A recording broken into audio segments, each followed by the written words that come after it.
Olá, meus amigos do ADV Jus, iniciando mais um programaço aí para você curtir aqui com a gente, o ADV Jus TV. Obrigado da companhia de sempre, ok? Você vai ver no ADV Jus TV de hoje, ADV Jus Notícia Jurídica, ADV Especial com várias participações, ADV Jus Prestação de Serviços, ADV Jus Entrevista e Momento Divino. É comigo agora aqui no ADV Jus, fique aqui.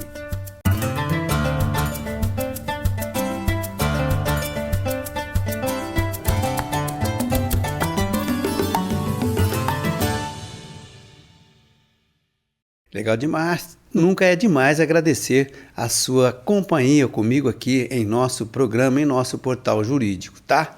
Muito obrigado mesmo. Iniciando, portanto, o nosso programa, olha só, a gente inicia sempre com uma notícia de cunho jurídico, né? E essa é a que separamos para você. Empresário indenizará político por ofensas em rede social. Essa é a moda pega, hein? A primeira Câmara do Juizado Especial Civil, né, do Fórum Regional de Jabaquara, São Paulo, na capital, determinou que um determinado empresário venha a indenizar um político em razão de ofensas que foram proferidas em rede social. Segundo consta nos autos, os xingamentos ocorreram após a divulgação de denúncia ao Ministério Público relacionadas a outro parlamentar aliado do político requerido, do requerido. O juiz prolator, Dr. Luciano Persiano Castro, destacou que o demandado não se limitou a expor a situação que entendia injusta. Em verdade, passou dolosamente a ofender o autor e ainda a crítica política, ele destacou, o magistrado, que a crítica política, ainda que contundente, deve observar os limites impostos pela legislação civil. Tudo tem limite, né? A reparação a título de danos morais para o político, sempre os políticos que estão aí na berlinda, ele vai receber lá a indenização de R$4.000, tá? Mas pode ser que ele não receba, porque afinal de contas a decisão ainda cabe recurso, ok? A nossa fonte, o Tribunal de Justiça do Estado aqui de São Paulo. Olá, amigos do ADV Jus. Hoje no ADV Especial em Direito Ambiental, nós vamos falar um pouquinho da perda de espaço do advogado no mercado em linhas gerais. As soluções administrativas, os pleitos via sites de páginas governamentais, a exemplo da CETESB, a atuação das pessoas diretamente junto a tabelionatos, a mediação, toda essa modernização tem tirado o espaço de nós, advogados, como prestadores de serviço. As pessoas têm buscado o exercício dos seus direitos e as soluções diretamente junto aos órgãos. Isso, de um lado, é muito positivo, porque a diminuição da burocracia torna uma sociedade mais leve, uma sociedade mais progressiva. Porém, muitas vezes as pessoas encontram soluções que não são as melhores para resolver os seus problemas, para fazer as suas regularizações. No direito ambiental, por exemplo, a gente verifica muitas vezes um técnico que fez um caro cadastramento ambiental rural, às vezes até um funcionário de um sítio, de uma fazenda, fazer propositura de compensação ambiental de reserva legal florestal. Isso não é uma tarefa simples e ela requer um pouco mais de requinte, um pouco mais de assessoramento técnico, tanto na parte de engenharia quanto na parte jurídica. Então, nós advogados poderíamos repensar como nós estamos oferecendo o nosso serviço, como nós estamos divulgando a advocacia. Eu já presenciei situações de escritórios que atuam em várias áreas do direito, mas fazendo propaganda pontual, por exemplo, planejamento patrimonial e sucessório. Então, existe um modismo, batida sempre uma mesma oferta de trabalho, onde as pessoas imaginam que não existe mais outras áreas de advocacia.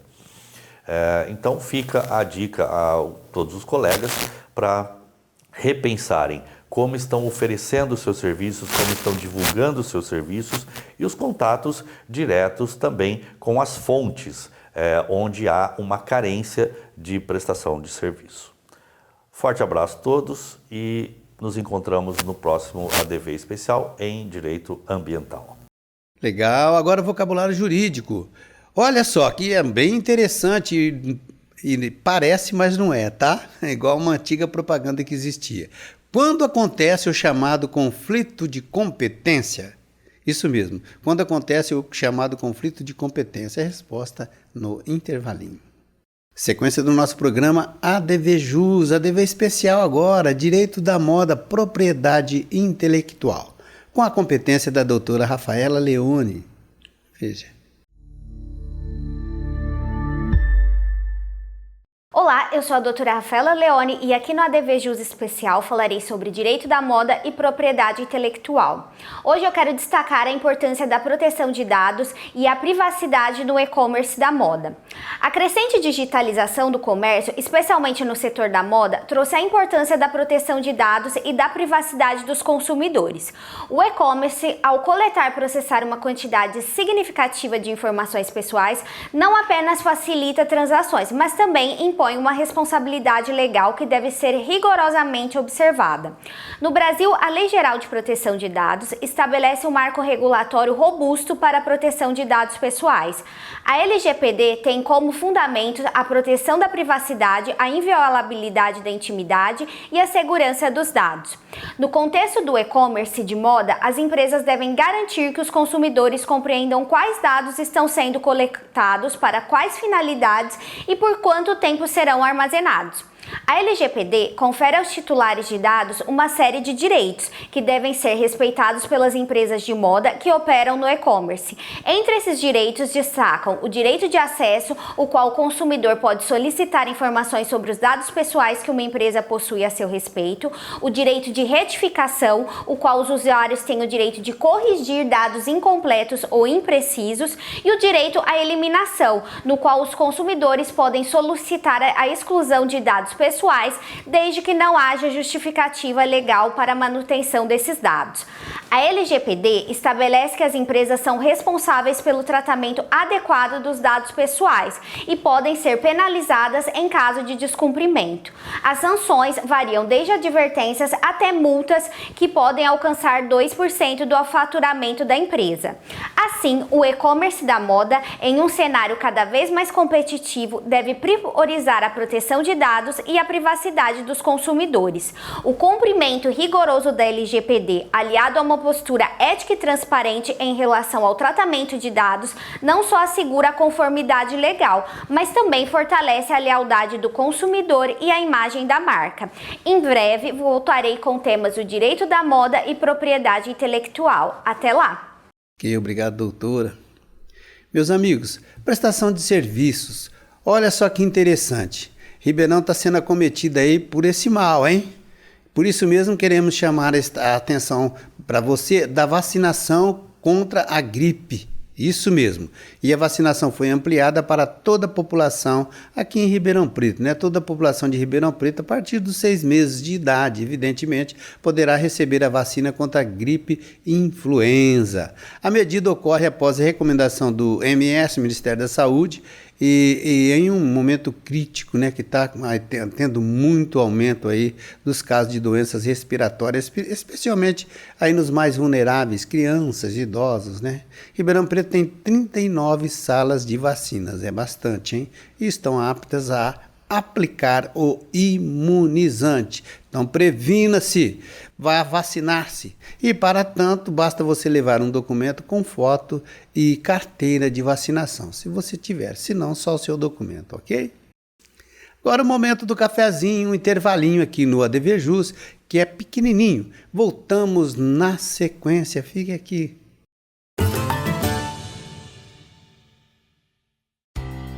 La Botilha Vinhos, onde você encontra os melhores rótulos. Venha conhecer. Agora quero falar para você do Zezinho Alfaiate, Espaço Homo, ali da rua Eliseu Guilherme 681. Vista-se com bom gosto e elegância, através dos trajes do Zezinho Alfaiate. Inclusive aquele traje feito sob medida, especialmente para você. Isso mesmo, no Zezinho Alfaiate você também dispõe ali de confecções já prontas do traje masculino daquela forma que você procura, com aquele atendimento mais que especial. Zezinho Alfaiate, na Eliseu Guilherme 681. Faça como eu, vista-se com elegância com os trajes do Espaço UON. Arcângelo Imóveis, venda, locação e administração. Compromisso e confiança. Arcângelo Imóveis. Conflito de competência não se trata de conflito de interesse das partes jurídicas, né? De um lado uma parte quer uma coisa, a outra parte quer outra. Não. Conflito de competência é quando há uma disputa para decidir qual juiz ou tribunal tem a autoridade para julgar um determinado caso. Estamos de volta com o bloco 2, do ADVJus TV de hoje. E você está gostando do nosso programa? Você nos acompanha? Mande-nos o seu feedback. O nosso endereço é programa@advjus.net. Eu estou esperando, ok? Agora, meus amigos, atitude e comportamento na advocacia. Recursos na esfera civil. Hoje a gente vai falar a respeito do acórdão e sua interpretação. Isso mesmo. Hoje abordarei a dificuldade de todo iniciante de advocacia, de todo advogado, relativa aí ao acórdão e a sua interpretação. E a gente faz sempre esse parênteses, que esta é uma iniciativa que tivemos aqui na intenção de auxílio para jovens e iniciantes da advocacia, dos 20 aos 70 anos. Tem muita gente que tem muito mais experiência, inclusive aqui desse que vos falas, ok? Olha, meus amigos, após ter desenvolvido o trabalho na advocacia, o patrono que somos, diga-se de passagem, a nossa atividade é constitucionalmente prevista, isso é um privilégio para poucos, A atividade chega praticamente a seu ápice, pois a sentença prolatada em primeira instância não foi satisfatória no caso, E houve ali o recurso de apelação impetrado, e após um determinado lapso de tempo, que é assim mesmo que funciona, que inclusive traz aí normalmente um pouco de ansiedade para todos nós advogados, aí chega ao nosso conhecimento, nós recebemos a notícia que tanto aguardávamos, Ou seja, foi publicado o acórdão, sim, lá pelo Tribunal de Justiça, É isso mesmo.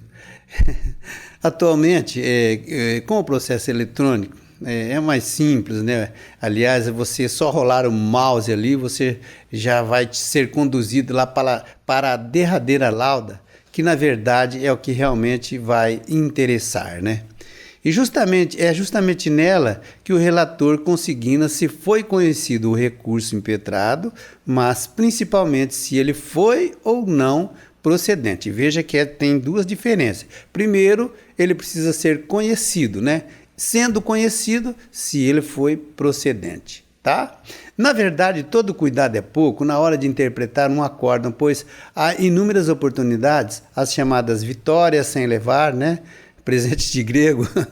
Isso mesmo, a conclusão pode não ser a que inicialmente nos parece. Não é nem mesmo um caso de ambiguidade ou até de contradição, que aí caberia os embargos de declaração, É, na verdade, o famoso jurisdiquês que alguns relatores, não todos, Alguns, eles usam na hora de proferir o voto e acabam enfeitando demais o pavão, que acaba complicando. Portanto, você precisa de muita prudência, E, inclusive, é isso que indicamos na hora da interpretação do acórdão, E assim, nós vamos encerrando aqui esta etapa de 13 tópicos em que nós nos propusemos, com os 35 anos aí de advocacia que temos, nós nos propusemos a trazer aos jovens advogados os primeiros passos na caminhada salutar da advocacia. Acredite na advocacia. Eu acredito. Lembre-se sempre, saber tudo e atender todo tipo de demanda jurídica é a receita infalível para o insucesso. Especialize-se. Sequência do nosso ADVJus TV. Agora a entrevista com o Dr. Robson Firmino, parte 2, Direito Médico Odontológico e da Saúde. Confira.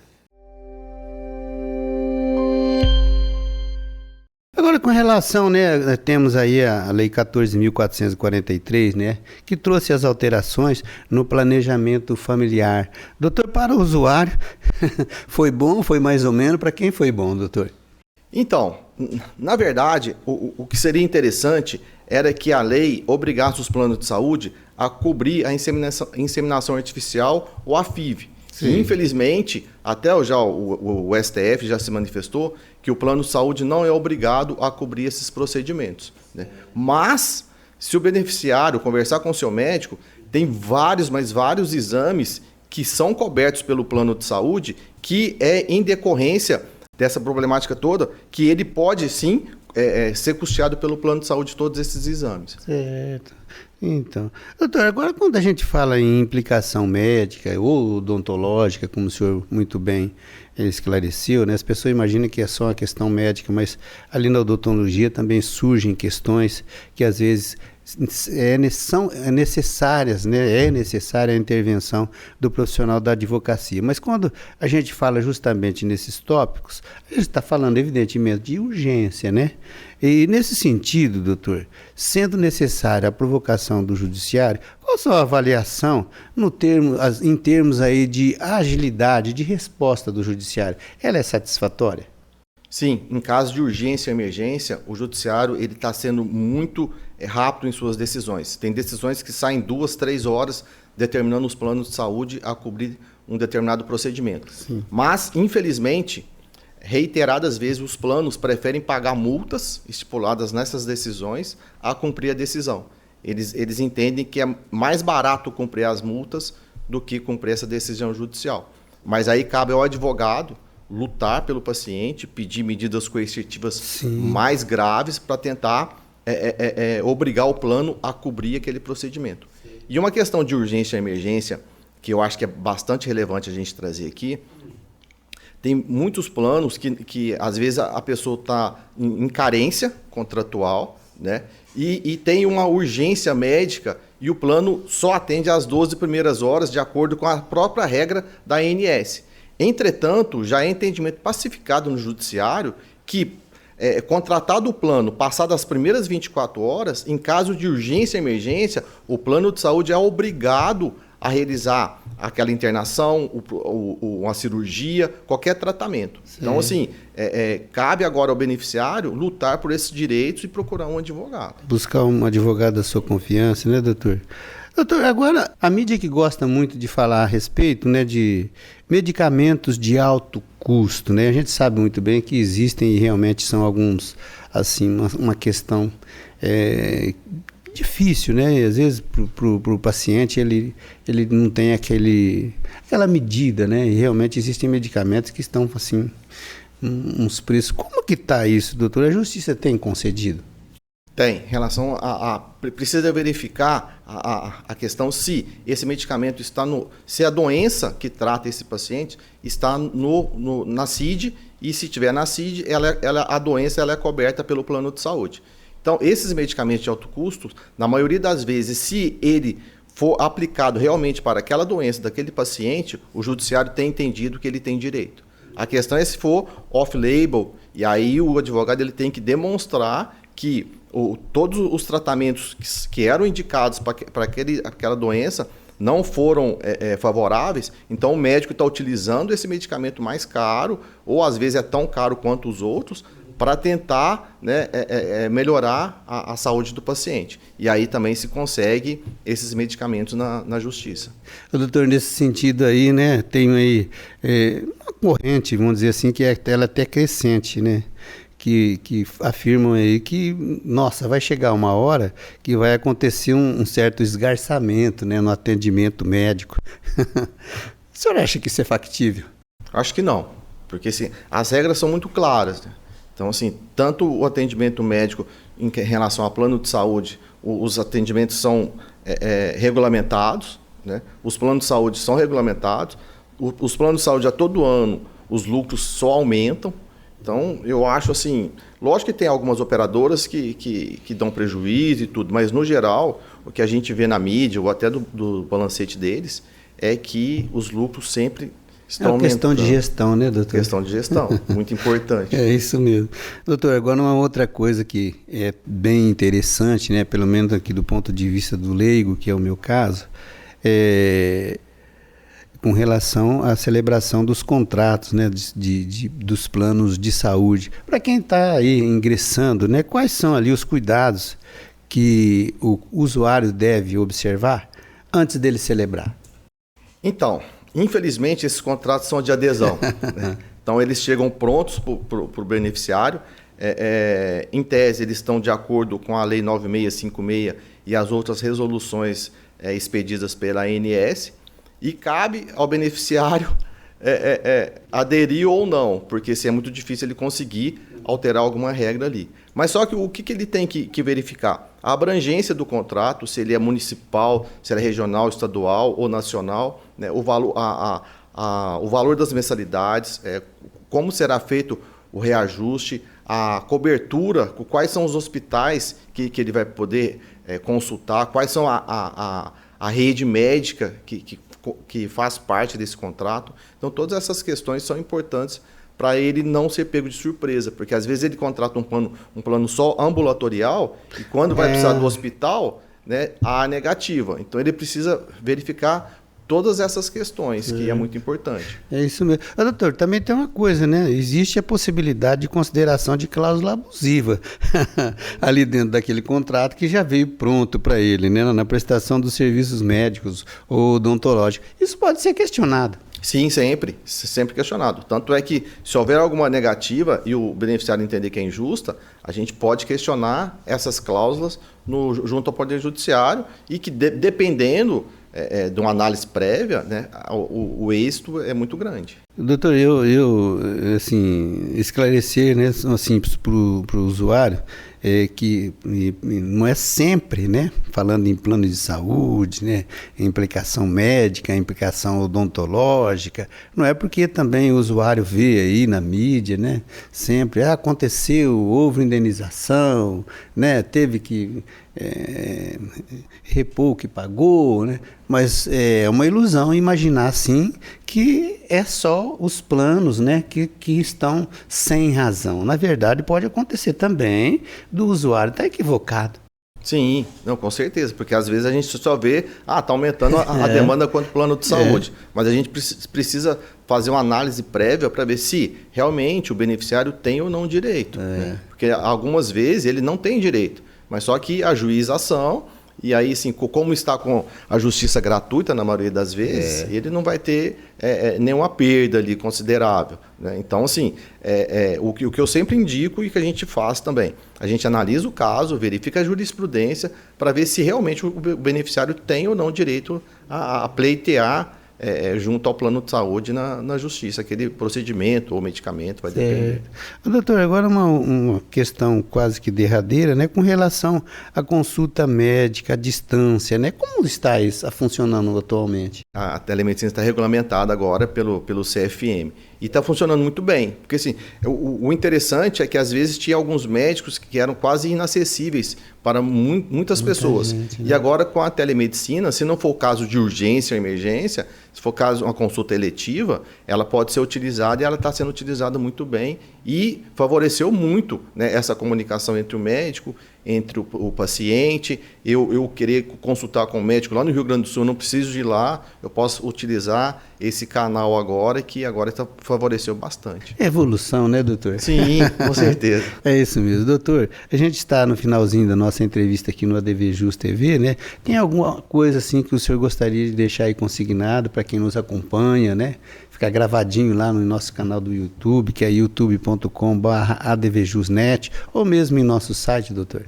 Primeiramente, eu quero agradecer de fazer parte aqui.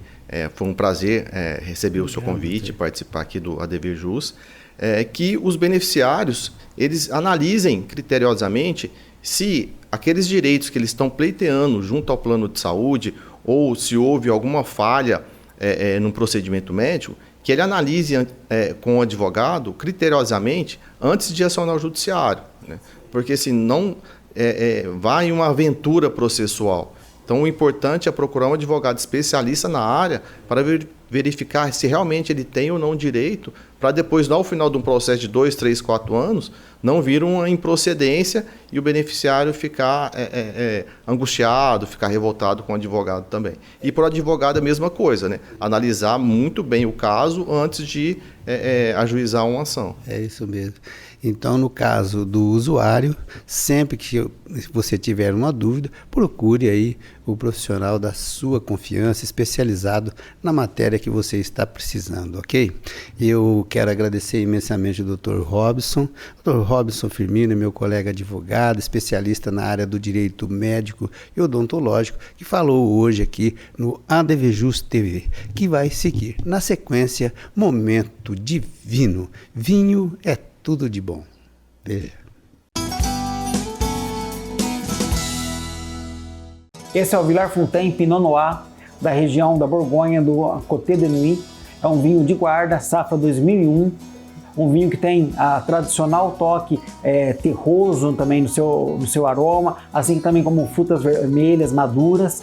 É um vinho ainda muito redondo, com uma boa acidez, pensado realmente para longa guarda e que está chegando agora no seu ápice. Então vale muito a pena conhecer, acompanha diversos tipos de pratos, vinho muito versátil, muito gastronômico e sem dúvida nenhuma muito especial. Safra essa que foi excepcional, não encontra-se mais no mercado desse vinho e você só vai ter a oportunidade de conhecer se vier conhecê-lo aqui na Labutinho. Finalzinho de mais um ADVJus TV, que vai voltar breve com um programa inédito. Vou ficar te esperando. ADVJus, tô ligado. ADV especial. Vem pra cá fazer parte você também. Fortíssimo abraço, até o próximo.